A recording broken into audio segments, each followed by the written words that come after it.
आज रात हम एक खास कहानी सुनेंगे। एक छोटे बच्चे की कहानी जिसका नाम था आर्यन। आर्यन बहुत जिज्ञासु था और हमेशा नई चीजें खोजता रहता था। उसके घर के पास एक बहुत पुराना बरगद का पेड़ था। ये पेड़ इतना बड़ा था कि इसकी छाया में पूरा पार्क छुप जाता था। एक शाम जब सूरज धीरे धीरे डूब रहा था, आर्यन पार्क में खेल रहा था। अचानक उसे एक आवाज सुनाई दी। हेलो छोटे दोस्त। आर्यन ने चारों तरफ देखा लेकिन कोई नहीं था। फिर वही आवाज आई, यहां ऊपर देखो।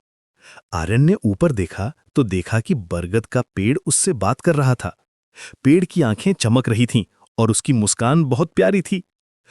तुम बात कर सकते हो? आर्यन ने हैरानी से पूछा। हाँ मेरे दोस्त, मैं सैकड़ों सालों से यहां हूं। मेरा नाम है बरगद दादा। मैं बहुत सारे राज जानता हूं, पेड़ ने कहा। आर्यन खुशी से उछल पड़ा। उसका अपना जादुई दोस्त था। बरगद दादा ने कहा, क्या तुम जानना चाहते हो कि हवा कैसे संदेशे लेकर आती है? आर्यन ने हां में सिर हिलाया। जब हवा मेरी पत्तियों से खेलती है तो वो मुझे बताती है कि दूर दूर के जंगलों में क्या हो रहा है।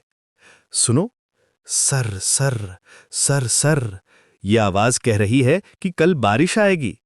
आर्यन ने ध्यान से सुना। सच में पत्तियों की आवाज कुछ खास लग रही थी। और देखो, वो चिड़िया मेरी शाखा पर बैठी है।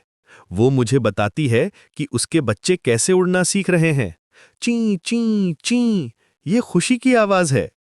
जैसे जैसे बात होने लगी, आसमान में तारे चमकने लगे। बरगद दादा ने कहा, तारे भी मेरे पुराने दोस्त हैं। वे हर रात मुझसे बातें करते हैं। टिम टिम टिम, वे कह रहे हैं कि सभी बच्चे अच्छे सपने देखें। आर्यन ने पूछा, क्या मैं भी इन सब से बात कर सकता हूं? बरगद दादा ने प्यार से कहा, जब तुम दिल से सुनोगे तो सब कुछ तुमसे बात करेगा। प्रकृति हमेशा हमारे साथ है, बस हमें उसकी भाषा समझनी होती है। अब आर्यन को नींद आने लगी थी।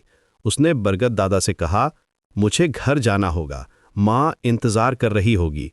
बरगद दादा ने कहा, जाओ मेरे प्यारे दोस्त, मैं यहीं रहूंगा। कल फिर आना, मैं तुम्हें और भी राज बताऊंगा। आर्यन घर गया और अपनी माँ को सब कुछ बताया। माँ ने प्यार से उसे बिस्तर पर लिटाया। खिड़की से बरगद दादा दिख रहा था, जो धीरे धीरे हिल रहा था। सर सर सर सर, हवा कह रही थी, शुभ रात्रि आर्यन। ची ची, चिड़िया कह रही थी, मीठे सपने देखना।